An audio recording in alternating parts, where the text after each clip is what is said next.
All right, guys, welcome back to the Trauma Therapist Podcast. My name is Guy McPherson, and I am very excited to have as my guest, Rebecca Cooper. Rebecca, welcome. Thank you, Guy. It's nice to be here. I told you you've got lots of fans for this podcast where I work. We always love the trauma therapist. Oh, I appreciate that. I really appreciate that. Thanks for saying that. So Rebecca has been named to the newly created role of National Spokesperson and Vice President of Public Affairs for Childhelp, one of the nation's largest nonprofit organizations dedicated to the treatment and prevention of child abuse. Founded in 1959, Childhelp is embarking on its 60th year helping children and families with services across the United States, including residential living communities, treatment centers, and the National Child Abuse Hotline, 1-800-4A-CHILD. That's 1-800-4A-CHILD.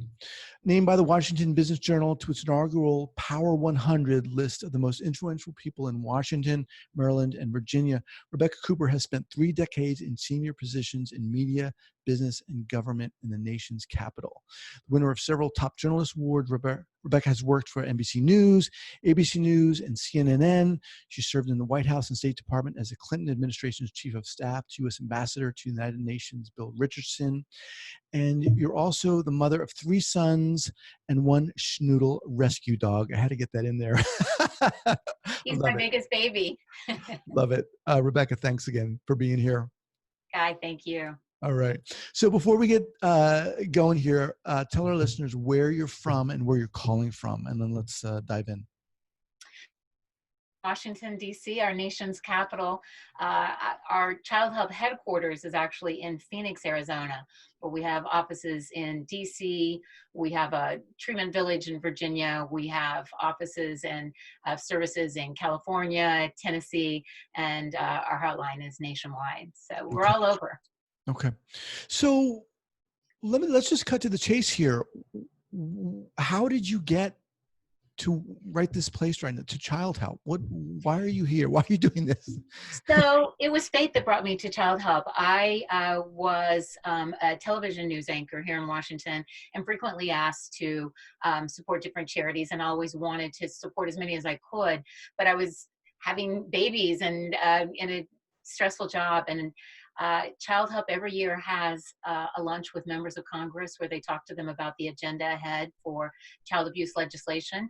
And I came as a fill-in at the last minute when our anchor who was supposed to go couldn't make it. And I fell in love with the organization and our 2 founders. We were founded by these 2 women, Sarah O'Mara and Yvonne Feddersen, 60 years ago. They were Hollywood actresses who switched careers to dedicate their lives to children.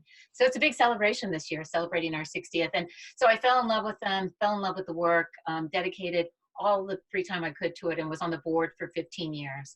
And when I was ready to step away from television news, I was looking for that job. I think I'm just an old millennial. I wanted a job with purpose, and going to work full time with Childhelp was that job. So, I mean, if we go a little deeper here, not everyone who's going to be attending a meeting at the last second for something they feel strongly about is going to dive in the way you dove in. What was the personal pull there? I think it was a combination of 2 things. One was the timing. I had a newborn baby, and I was one of those people who couldn't imagine anyone abusing their child because this was the most joyful thing that had ever happened to me. And yet at the same time, I totally got it. I understood what it was like to be up sleepless nights, to not know what to do to stop the crying, to feel like we were so frustrated. And we get calls like that to the hotline all the time. We get calls from parents, and we love taking those calls. We can walk them through a night where they're at their wits' end and they don't know how to deal with a newborn or an infant, and we can talk them through it. We had one counselor who spent 45 minutes on the phone with a mother whose baby was crying, and the mother had been abused, and she was worried she was going to hit her baby. And our counselor stayed on the phone with her for 45 minutes, and our counselor says she was literally rocking on the call at the end because she was showing the mother how to rock the baby and teaching the mother that it's okay for babies to cry, that you want to help them through it, but you're not a failure when they cry. So I think that really responded. And then I just responded to the work they were doing. They have just been so impassioned for so many years and helped so many people. That's an incredible story about that therapist doing that on the phone. But and it's also interesting to know that people can call if they're feeling at their wit's end. I mean, Completely. that's pretty amazing. It's not just if someone knows of an abusive Exactly. situation. So talk a little bit more about that. Well, that's one of the reasons why I'm so glad you're having me here, because we have 24/7 counseling available, and it is available to anyone. And people don't realize what a resource it is. Every state, military bases around the world, we can take phone calls with trained counselors who can either be that emergency phone call if we've gotten those phone calls where a child's literally hiding in a closet and the father or the caregiver is trying to break into the closet, and we've been the one to then get on the phone with 911 and get the emergency response there, just in a crisis situation. But we're also there to help anyone who's worried about a situation either of their own or someone else's. We've been there. I sat in on the hotline to listen in one day, and there was someone who called who was worried about a young child at his work site that was clearly underage and wanted to make sure that he was in school. We had one call that was really touching this year from a mother whose son had been beaten by his father, and everything that you want to happen in our child abuse world had happened. Police had been contacted, medical care had been provided to the child. He had been taken out of the father's home. All the wheels were turning to help him. And the mother called because she just couldn't cope with the guilt and the fear that she had of her son having been beaten. The father had said he thought the son might be gay, and he said he was going to beat the gay out of him. And she was terrified it would happen again. She was terrified that she wouldn't know how to handle it. And our therapist spent an hour on the phone with the mother as she wept, and as our therapist convinced her that she could handle this, that she was strong, and that she was already doing the right things, and Mm. that she could be there for him. So the trauma isn't just with the child, it's sometimes with the parent or caregiver or other family members or the teachers, so many people that we have to work and help that aren't getting the resources they need. So in addition to the hotline, what else? How else does Childhelp help? So we have several different programs. We have our national hotline that is in every state and military bases around the world. We have a children's advocacy center in Phoenix, like so many children's advocacy centers that are now the models in communities around the country. We had one of the first, and we like to pride ourselves on really having set the standard for children's advocacy centers. We were recently evaluated again, and they said this is really the bar we want set, where we've got the Phoenix Police Department housed in our advocacy center. We've got the medical services at the advocacy center, the therapist, the play space. Because what we found in child abuse is children were having to go to too many different places that were terrifying.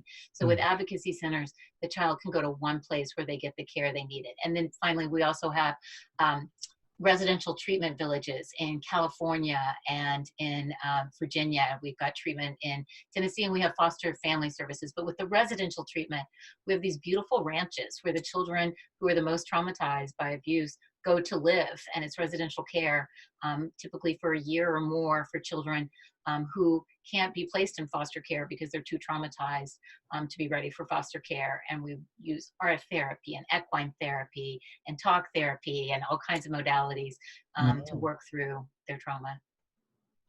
You know, this is making me think of when I was working in a clinic here up in Northern California, and we were assessing and treating young kids who were showing early signs of psychosis.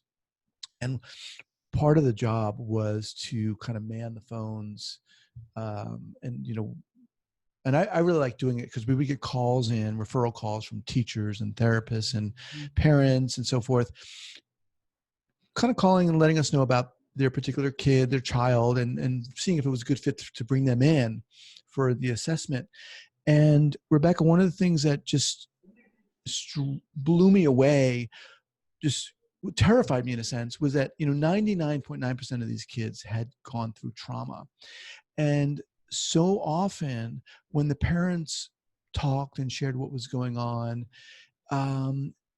they would talk about events in their lives that were traumatic, but for them, it didn't register as traumatic, Yeah. and maybe for an example might be, witnessing to domestic violence, not themselves being a victim, Right. quote unquote, Right. or Very traumatic. yeah. And it's like, it's, and of course kids being abused, but it's it's all everywhere. Witnessing a murder, witnessing a crime, losing a loved one as a child. What we're seeing now with refugees, there's so much childhood trauma. And with the abused child, it becomes generational and intergenerational. And we have the tools to break that cycle and stop the next generation, but it takes time and it takes funding. And that's where I'm proud of the work Childhelp does. It's a public partnership where for the villages, for example, we get reimbursed by the states.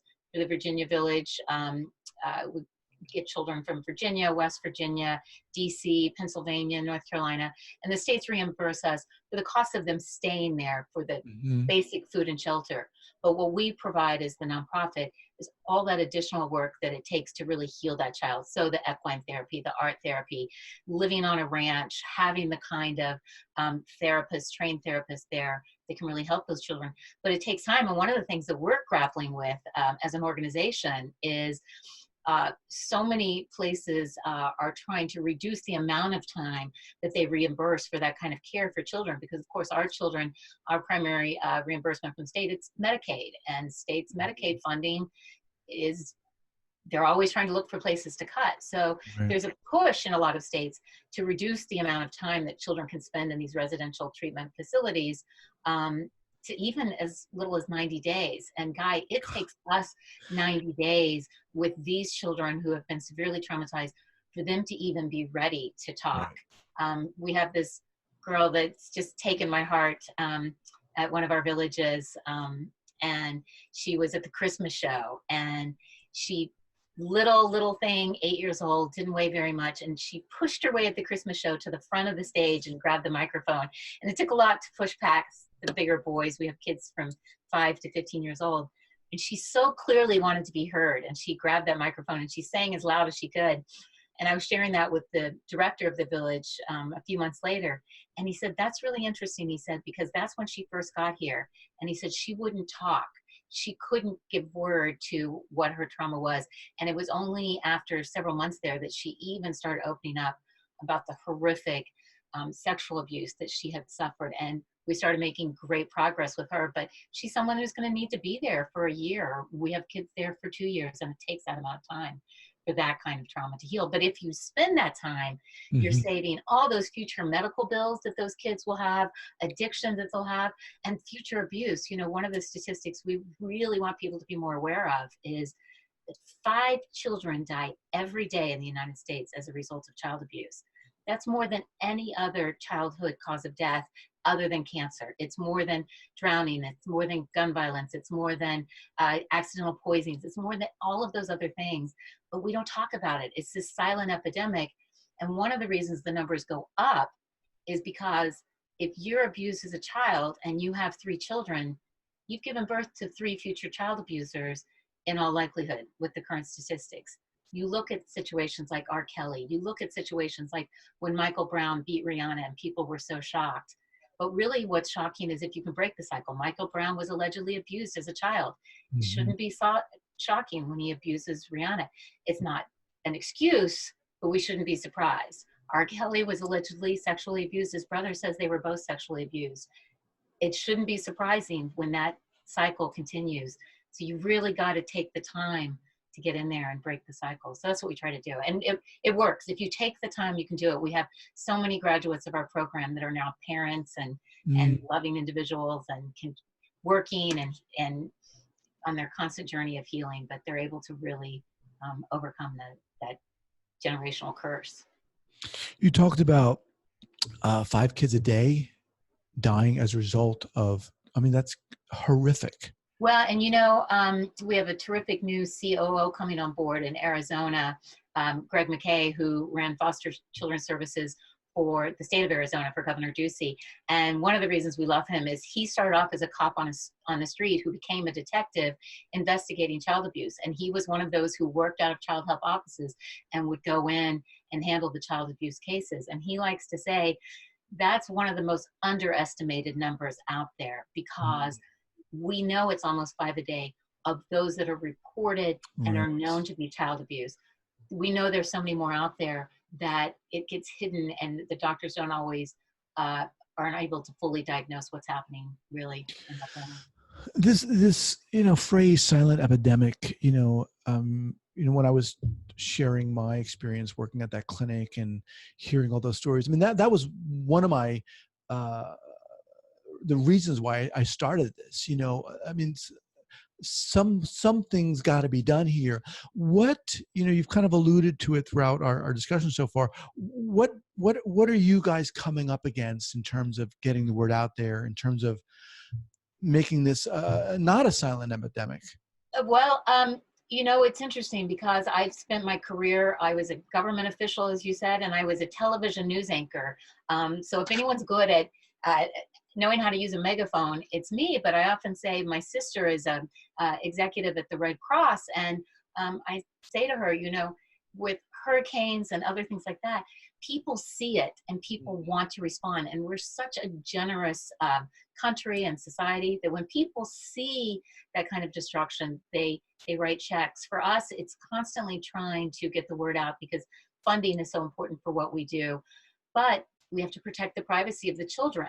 So we can't put their faces out there publicly. We can't share their stories in ways where I can't use the real name of the children that I've talked about today or that I can share with you.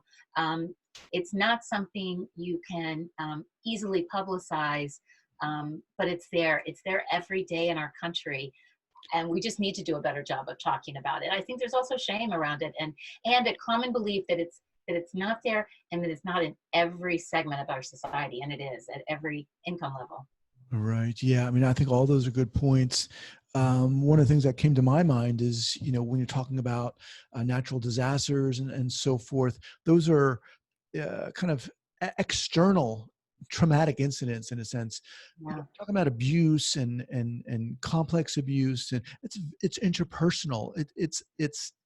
It gets, you feel it in your bones. And like you said, there is a lot of shame. And there's also this sense, to add to everything you've said, that, if you can't see it, yeah, you're not hurt, you're not wounded, you didn't go to Right. combat, your leg Exactly. wasn't blown off. Exactly. Come on, bullying happens, Yeah. And of course, there's, the perpetrators of child abuse, first of all, for the visible abuse, they're very good at making the abuse hidden.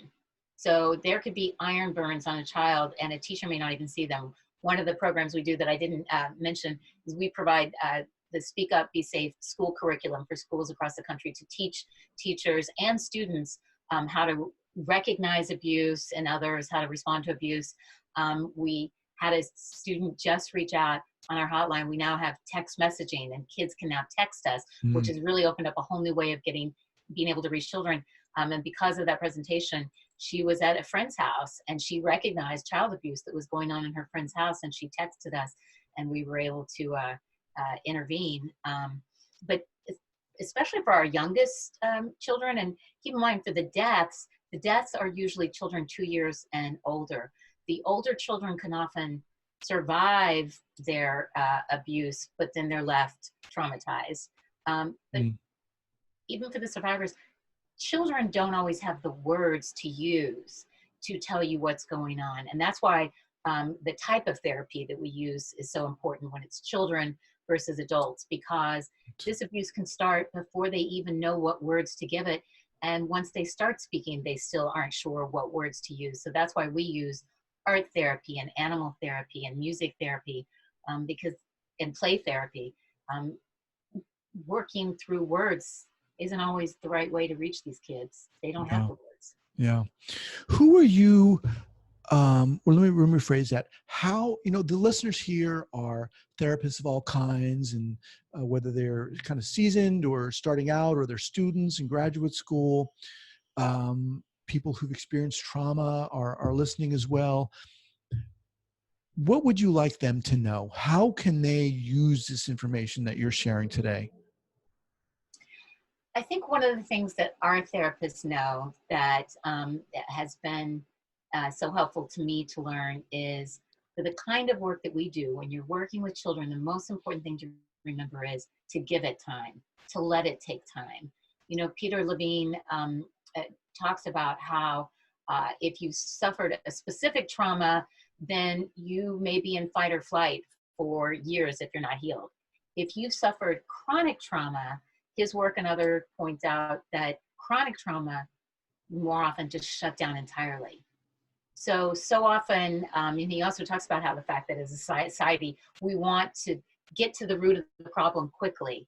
And our therapists talk about how they really had to learn to slow it all down and wait and go at a child's pace and know that it's okay, that it may take several meetings with a child of doing nothing but playing with them and not talking before they start to open up.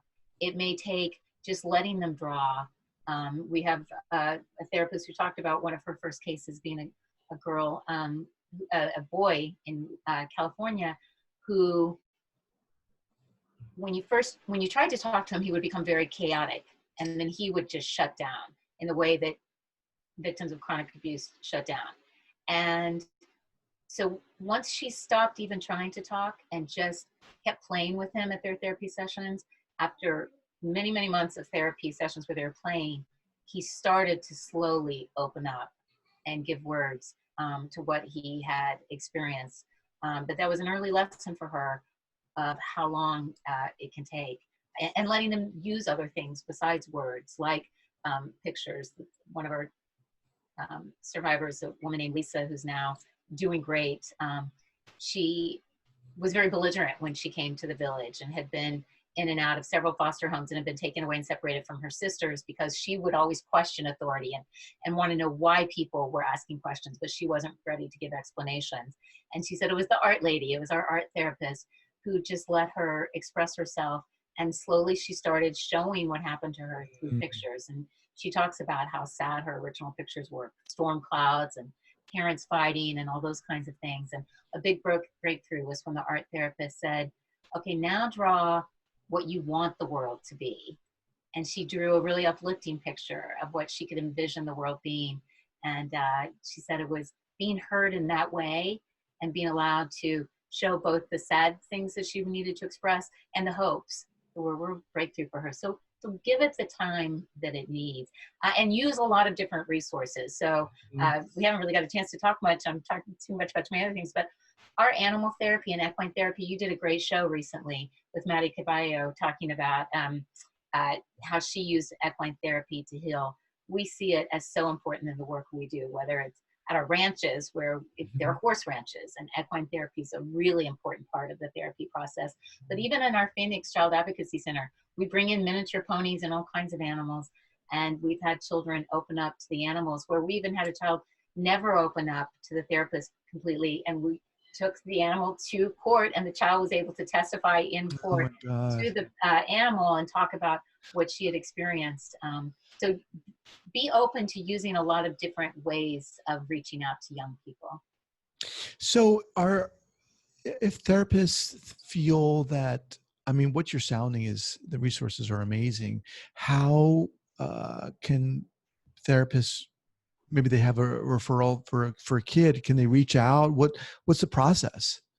So for any advocacy center, whether it's our Childhelp Advocacy Center in Phoenix or any of the children's advocacy centers that are around the country, from here in the Washington area to most communities now follow that model. It's just a matter of contacting Children's Services or contacting our hotline. If you contact 1-800-4-CHILD, we can tell you the advocacy center in your community. And a lot of them use these different types of therapies. For our villages, our California village and our Virginia village, those are court appointed. Those are the children who have suffered the most and are in need of the most help. And so the court decides that they go there until they're ready to be placed in foster home or in a family. Okay. So let me ask you something. You know, you said you were a news anchor, you've had experience in Washington, and you're doing this work. I mean, this is no joke. You know, I moved from working at the network. I worked at CNN, ABC when I started having children. And I discovered quickly I wasn't very good at the local news stories where I had to cover a lot of tragic stories of children dying. And it had been much easier for me to cover Congress and the White House. And I used to say to my boss, Congress makes me cry, but in a whole different way than these kinds of stories make me cry. And I wasn't very good at local news, so I gravitated towards business news. They ended up letting me create a whole business news show in Washington. Because I am an empathetic person, and I would just feel too deeply. I wasn't very good at covering the stories because I was practically in tears myself. And I really also wanted to make a difference. And with television reporting, it was nice. There were times I got to shine the spotlight on something that mattered. But this is one area, child abuse, where even with my years in television, we can't shine the spotlight enough, and we're not doing enough. We at Childhelp are just so committed to trying to be louder and more vocal about the work that needs to be done. And there's so many great child abuse advocacy organizations across the country that we work with. And we just appreciate opportunities like this to talk about it, because people are stunned to hear just how prevalent it is and how many children die, and that we have the tools to stop it. We just need the community's help. We need people to call, we need people to report, and we need people to realize that this is an expenditure that matters. So when I talk about Medicaid funding, we need all of our governments to realize this is funding that matters. And I realize we're closing in on time here, but as we close down, if you could have the wish fulfilled that in an ideal world, you could get the word out, or we could shine a bright enough light, what would that look like? It would just be a more consistent topic. You think about how often we talk about if there's gun violence in the school, we cover it as a news media, and we should. When something happens like Sandy Hook, that's something that we absolutely should respond to, and we do. It becomes too easy to turn a blind eye to the things that are day in and day out so prevalent, like child abuse, and the things that we don't always have the camera trained on them, or we don't always have a survivor that can immediately come forward. So I think just as a society, my ideal world will be one where all of us do a better job listening for those silent cries for help and shining the spotlight on it. And you always ask, I like that you always ask for books to recommend. So can I recommend? Of course, yeah, please. So one of my favorite is Silence Broken. And that's a book that our founders wrote, Sarah O'Mara and Yvonne Pedersen, about the way that trauma-informed therapy has helped our children at Childhelp, and the way that Childhelp has helped so many children. And then we have great therapists who have contributed. One of the other books that I really like, Trauma-Informed Practices with Children and Adolescents. William Steele was the editor of that, along with Kathy Malgiato. But one of our therapists, who was a therapist in our Fairfax, Virginia Advocacy Center, Eliana Gill, was a contributor to that book. And you can still get it on Amazon and Kindle. It's a little bit harder to get, but it's got some great information for anyone training to be a therapist about the special types of practice that it takes to work with children and adolescents. And it's got some very good trauma-informed guidance about victims of abuse. Okay. So, Kathy was a previous guest on the podcast. I love her. It's a great book. Yeah. So let me just remind everyone that I'm speaking with Rebecca Cooper. She's with Childhelp. And what's the best way for people to reach out to you, get in touch with Childhelp? 2 easy ways. www.childhelp.org. All the information you need about all of our different programs. And for everyone to share the phone number that you shared, 1-800-4-A-CHILD, 1-800-4-CHILD. Anyone can use that phone number if they need help raising a child, if they need help reaching out for a family in need, if they are a child in need. We now have texting. We're seeing a tremendous response from younger people, teenagers who are afraid to make the phone call, but they will text. And it's a great resource for people to use if we want them to know about it. Awesome. It's been a pleasure having you on here, and you're so inspiring. I love it. It's not me, but the people I work with, they are very inspiring. I will say that. All right. Take care. Thank you so much. Bye-bye.